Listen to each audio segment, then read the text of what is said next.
What if the universe has never once refused you anything? What if every single experience you have ever had, the ones that felt like gifts and the ones that felt like punishment, were delivered to you with the same obedience, the same precision, the same unwavering responsiveness? What if the problem was never that reality wouldn't cooperate, but that it has been cooperating so perfectly, so faithfully, with instructions you didn't know you were giving, that you mistook its obedience for resistance? You have felt this resistance your whole life. You have wanted something, worked toward it, ached for it, and watched it remain just out of reach, hovering at a distance that seems to stay constant no matter how fast you move. And every time you failed to close the gap, you drew the same conclusion. The universe is indifferent, or cruel, or simply not listening. But that conclusion is wrong, and it is not slightly wrong. It is the exact inversion of what is actually happening. The universe is not ignoring your commands. It is executing them flawlessly.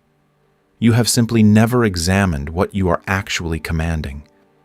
This is how you bend reality to your will. Not through force, not through hustle, not through the teeth-grinding, knuckle-white effort that has left you exhausted and no closer to the life you want. You bend it by understanding the mechanism by which it was always bending, and then placing your hands on the lever that was always within reach, the one you have been leaning against this entire time, without realizing it was there. Let us begin with the myth that has cost you more than any other. The myth is this: that you and the universe are two separate things, and that bending it to your will requires you to overpower an external force. This framing puts you in the position of a small creature pushing against an enormous wall. It makes the task feel heroic and impossible simultaneously. And it guarantees failure because the framing itself is the problem. You are not separate from the universe. You are not standing outside of it trying to reach in and rearrange the furniture. You are the universe. Not in some abstract, poetic, feel-good sense that sounds nice on a bumper sticker. In the most literal, physical, observable sense available. Every atom in your body was forged in the core of a star. The calcium in your bones, the iron in your blood, the oxygen you are breathing right now as you hear these words, all of it is the universe expressing itself as you. Temporarily, specifically, with an identity and a consciousness and a set of preferences that you experience as your personal self. This means that when you attempt to bend the universe, you are not pushing against something foreign. You are adjusting something that is made of the same substance you are. You are not an outsider lobbying a disinterested government. You are a cell communicating with the body it belongs to, and cells do not need to beg their body to respond. They simply need to send a clear signal. The question has never been whether the universe will respond to you. It responds to everything. It responds to the rock that falls into the lake by producing ripples. It responds to the seed that falls into the soil by producing a tree. It responds to the thought that falls into consciousness by producing a corresponding reality. The mechanism is the same at every scale. Input, then output. Signal, then response. The universe is not selective about which inputs it honors. It honors all of them, yours included. Every single one, without exception. So if it has been responding to you this entire time, and the results have not been what you wanted, there is only one possible explanation. Your signal has not been what you thought it was. Think of yourself as a radio tower. You are broadcasting a signal every moment of every day. This signal is not your words. It is not your affirmations. It is not the goals you wrote on a piece of paper and taped to your bathroom mirror. Your signal is the total sum of your internal state, your beliefs, your assumptions, your emotional patterns, your nervous system's default setting, the things you feel when you are not trying to feel anything in particular.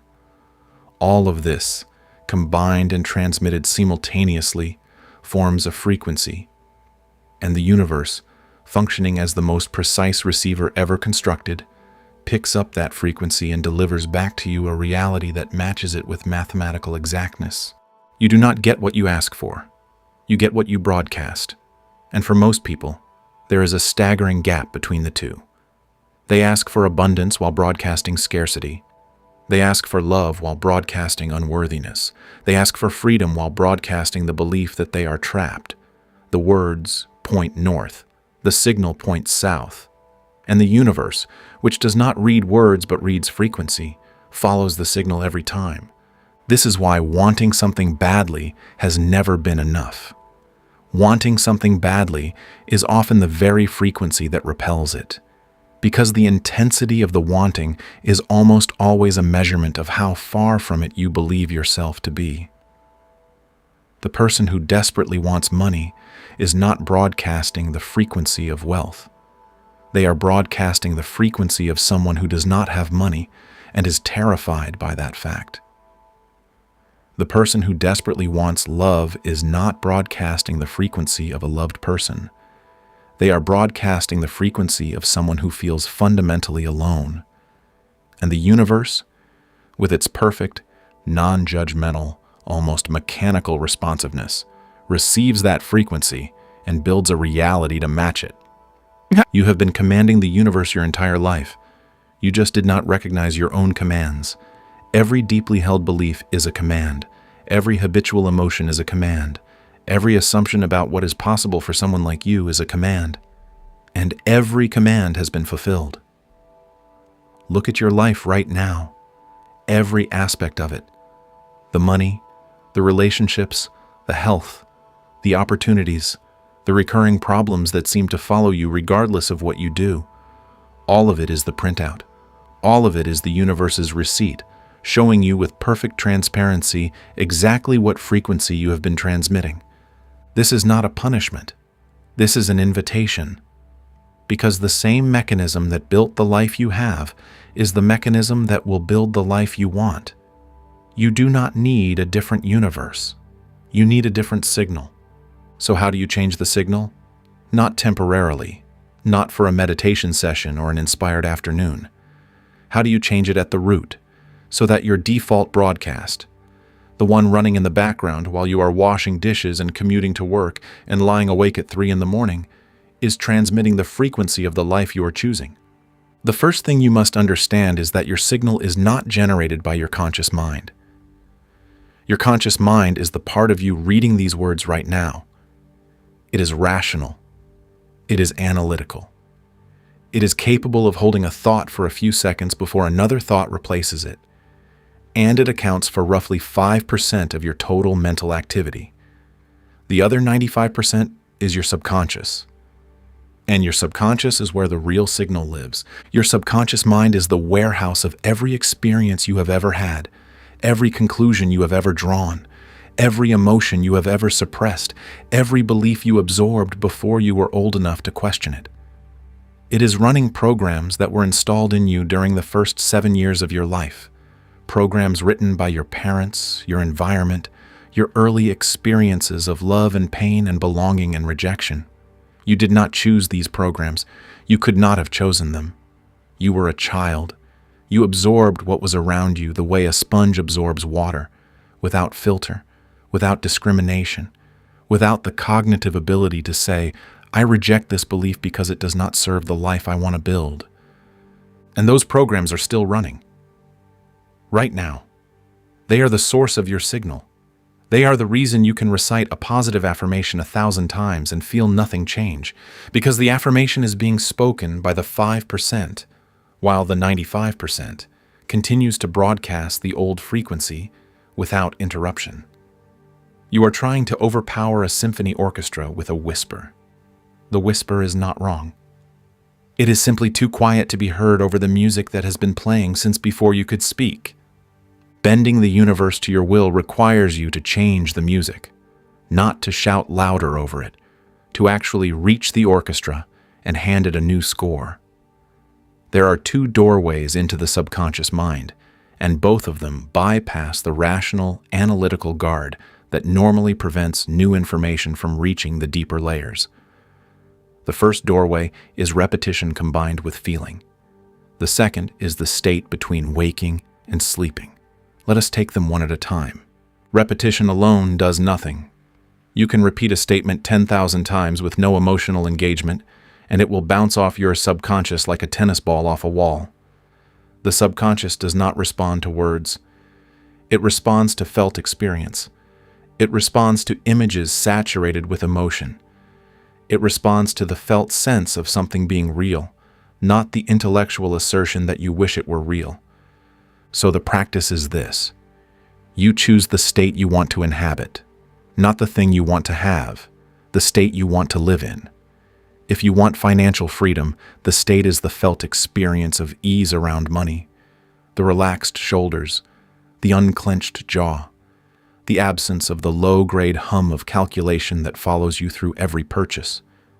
If you want a relationship that nourishes you, the state is the felt experience of being deeply known and chosen, the warmth in your chest, the softness behind your eyes, the quiet confidence of someone who is not performing to be loved but is simply loved as they are. You must generate this feeling in your body, not as a fantasy you observe from the outside. As a present tense experience you inhabit from the inside. You must feel it the way you feel the chair beneath you right now, with that same matter-of-fact, unremarkable certainty. This is not where you want to be. This is where you are. That is the signal. That is the frequency that rewrites the score. You do this daily, not once, not as a one-time experiment, daily, because you are not just introducing a new thought. You are overwriting decades of subconscious programming. You are replacing the music note by note, bar by bar, until the new composition is louder than the old one, until it becomes the dominant signal, until it is the thing your subconscious plays on autopilot when you are not paying attention. That is when reality begins to shift in ways that feel almost eerie in their precision. The second doorway is more direct. In the moments just before sleep and just after waking, your brainwave frequency drops from the active beta state into the slower alpha and theta states. These are the same states that hypnotherapists use to access the subconscious directly. In these moments, the analytical guard steps aside. The door to the deeper mind opens, and whatever you are feeling in those moments enters with almost no resistance. This is why what you do in the last 5 minutes before sleep matters more than almost anything else in your day.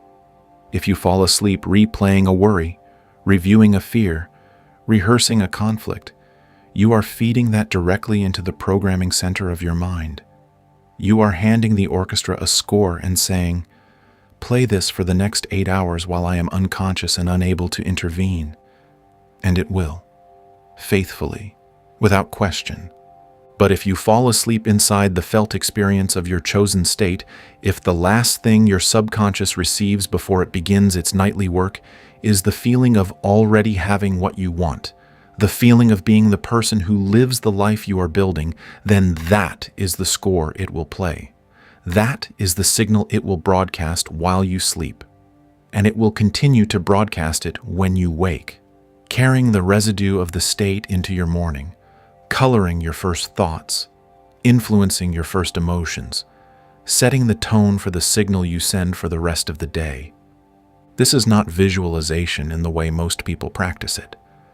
Most people visualize like they are watching a movie of their desired life projected on a screen in front of them. That is observation, not inhabitation.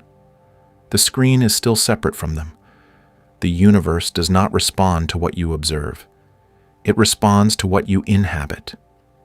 You must be inside the scene, looking out through your own eyes, feeling the textures against your skin, hearing the sounds from inside the room, not from the audience. The difference between watching and inhabiting is the difference between describing a warm bath and being in one. Your nervous system knows which is which, and your nervous system is the transmitter. Now here is where I must be honest with you, because what follows is the part that separates the people who actually reshape their lives from the people who read about reshaping their lives and then wonder why nothing happened. When you begin to change your internal signal, your external reality will not change immediately. There is a delay. And during that delay, the old world will continue to show up at your door as if nothing has happened. Bills will still arrive. Old patterns will still fire.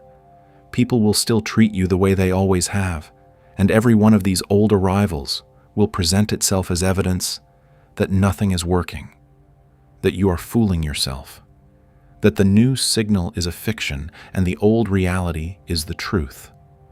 This is the test, not a test imposed by some external judge, a test imposed by the simple mechanics of how change works.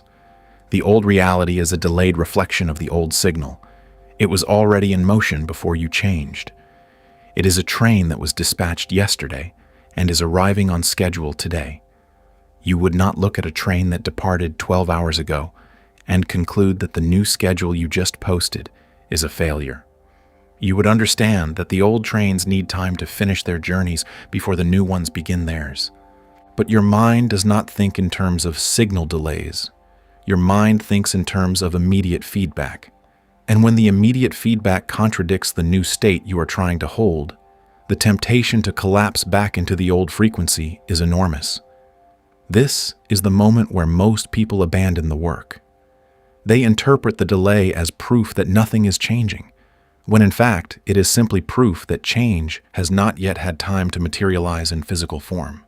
Your job in this period is deceptively simple and extraordinarily difficult. You must maintain the new state in the face of contradictory evidence. You must feel wealthy while the bank account still looks thin. You must feel loved while the relationship has not yet arrived.